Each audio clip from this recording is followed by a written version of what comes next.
अस्सलाम वालेकुम, welcome into another video. It is very informative video. मैंने जिस तरह की अपनी लास्ट वीडियो में आपको बताया कि मैं आपको डिफरेंट डाइट प्लान्स वगैरह उनके बारे में ब्रीफ करूँगी, लेकिन कोई भी डाइट स्टार्ट करने से पहले स्पेशली फ़ीमेल्स को इस बात के बारे में पता होना चाहिए कि उन्होंने कौन से सप्लीमेंट्स साथ साथ लेने हैं। ठीक है, अगर वो सप्लीमेंट्स नहीं लेंगी तो डेफिनेटली डेफिशिएंसीज आएंगी। फॉर एग्ज़ाम्पल हेयर फॉल जो है उसमें बहुत ज़्यादा कॉमन है। ठीक है, तो इसके लिए कुछ विटामिन्स हैं जो कि आपने लाजमी लेने होते हैं। सबसे पहले मैं आपको बताऊंगी बायोटिन। ठीक है, बायोटिन प्लस जो है, बायोटिन प्लस के नाम से ये न्यूट्री फैक्टर की है। ठीक है, ये इसमें 60 टैबलेट्स हैं और ये 2500 माइक्रोग्राम की है और इसकी प्राइस ऑलमोस्ट 1650 होती है। ठीक है, तो अगर आपकी ये मेनली जो बायोटिन हमें यूज़ क्यों करनी है, ये मेनली हेल्थ के लिए, किस चीज़ की हेल्थ के लिए ज़रूरी होती है, हेयर एंड नेल्स। ठीक है, अगर आप बायोटिन यूज़ कर रहे हैं तो आपकी हेयर और नेल्स की हेल्थ बहुत अच्छी हो जाती है।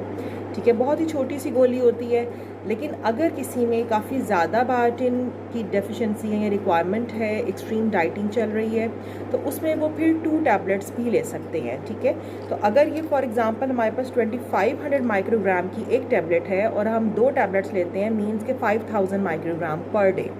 ठीक है, तो इस तरह से ये 60 टैबलेट्स का एक पैक है, ये 30 डेज़ के लिए यानी 1 मंथ के लिए आपके लिए काफ़ी होता है और ये बहुत अच्छी है। सेकेंडली आपको जो यूज़ करनी है वो है सरबगज़ी। सरबगज़ी के बारे में आई थिंक सबको ही पता है।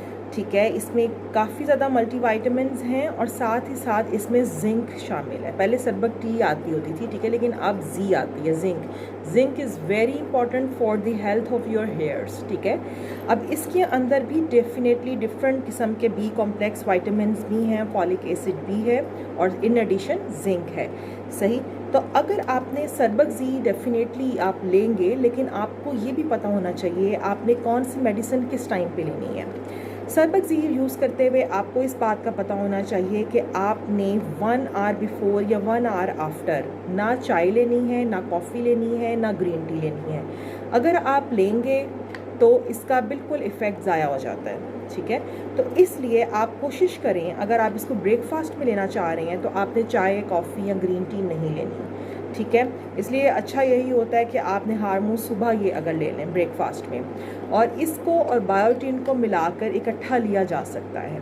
ठीक है, यानी कि इनका कोई ड्रग इंटरेक्शन नहीं होता, क्योंकि हमें जब मेडिसिन यूज़ करते हैं तो हम लोग बग़ैर ये सोचे समझे कि इस चीज़ का क्या इफ़ेक्ट होगा, हम सारी की सारी इकट्ठी गोलियां अपने हाथ में पकड़ते हैं और वो खा लेते हैं। ऐसा नहीं होना चाहिए, क्योंकि एक ड्रग दूसरे ड्रग की या एक मेडिसिन दूसरी मेडिसिन की जो फार्माकोकाइनेटिक है उसको इफ़ेक्ट करती है, उसकी एब्जॉर्प्शन को इफ़ेक्ट करती है।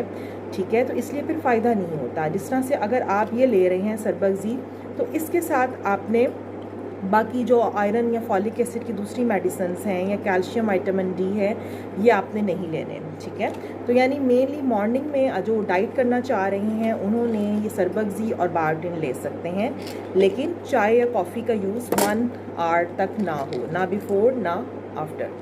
दूसरी जो चीज़ है, मेनली फीमेल्स में आपको पता है डेफिशिएंसीज होती हैं कैल्शियम और विटामिन डी की, तो ये ऑस्नेट डी है, it is very good medicine. ठीक है, इसके अंदर आपको विटामिन डी मिलता है अलॉन्ग विद द कैल्शियम। ठीक है, तो इसको आपने लाजमी लेना है। Vitamin D mainly absorption of calcium के लिए ज़रूरी होता है। ठीक है, तो इसलिए हम इसमें दोनों चीज़ें आ जाती हैं। अब जब आपने ऑस्नेट डी लेनी है, या कोई भी अगर फॉर एग्ज़ाम्पल एक सनी डी कैप्सूल भी आता है, ये आप लोगों को ये भी पता होगा, ये मेनली फ़ैट सॉल्युबल होता है। ठीक है, अब ये जो फ़ैट सॉल्युबल होगा, इसके अंदर आपने क्या करना है कि जब फ़ैट सॉल्युबल आप यूज़ करते हैं कोई भी विटामिन, ये विटामिन डी जो है ये फ़ैट सॉल्युबल होता है, तो इसके साथ आपको मिल्क लेना होता है। ठीक है, अगर आप मिल्क ले रहे हैं, कोई भी फैटी मील ले रहे हैं, तो इसकी एब्जॉर्प्शन काफ़ी अच्छी हो जाती है।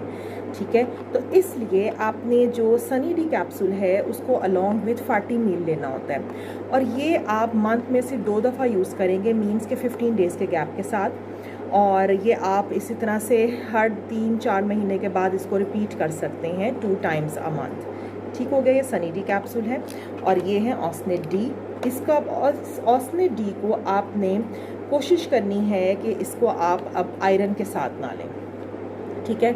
इनको जो कैल्शियम, जो एब्जॉर्प्शन होगी कैल्शियम की, वो कम हो जाएगी अगर आप साथ में आयरन भी ले लेते हैं।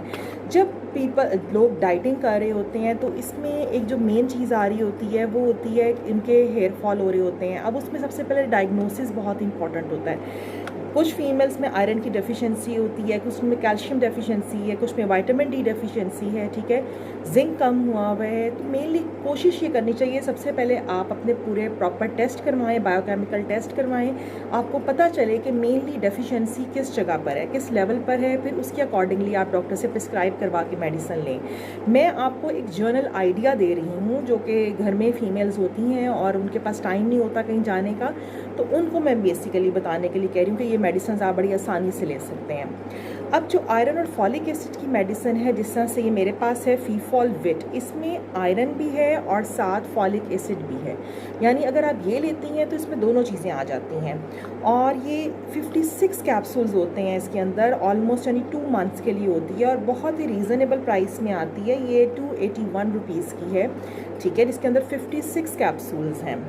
तो ये भी बहुत अच्छी है आयरन, और इसकी आयरन डेफिशिएंसी की वजह से भी आपका बहुत हेयर फॉल होता है, और हमारी जो पाकिस्तानी फ़ीमेल्स हैं वो बहुत ज़्यादा एनीमिक भी हैं, तो इसलिए ये काफ़ी ज़्यादा इम्पॉर्टेंट है उनके लिए आयरन कम लेना, ठीक है। तो यानी कि मैंने जो आपको डिफरेंट मेडिसिन बताई हैं, आप सरबगजी मेनली और बायोटिन जो है ब्रेकफास्ट में ले सकते हैं, ठीक है। ऑस्नेट डी के लिए आप दोपहर का टाइम यूज़ कर सकते हैं, लेकिन साथ ही आपको कोई मिल्क का ग्लास, कोई फैटी मील लेना होगा, ठीक है। इसी तरह अगर आप सनी डी का कोर्स करना चाह रहे हैं तो आपने मंथ में 2 दफ़ा यानी 15 डेज़ के गैप के साथ इसको यूज़ करना है। और जो आयरन है ये आपने कैल्शियम के साथ बिल्कुल नहीं लेनी है, अदरवाइज़ की एब्जॉर्प्शन हिंडर हो जाएगी, ठीक है। तो इसको आपने सेपरेट लेना होता है, ठीक है। तो इसलिए आपको ये सप्लीमेंट्स का पता होना चाहिए, ये बहुत इकनॉमिकल हैं, ठीक है। और आई होप अगर कोई भी आपका क्वेश्चन हो किसी बारे में भी, तो मैं आपको ज़रूर इसका आंसर करूँगी। Thank you so much. अल्लाह हाफ़िज़।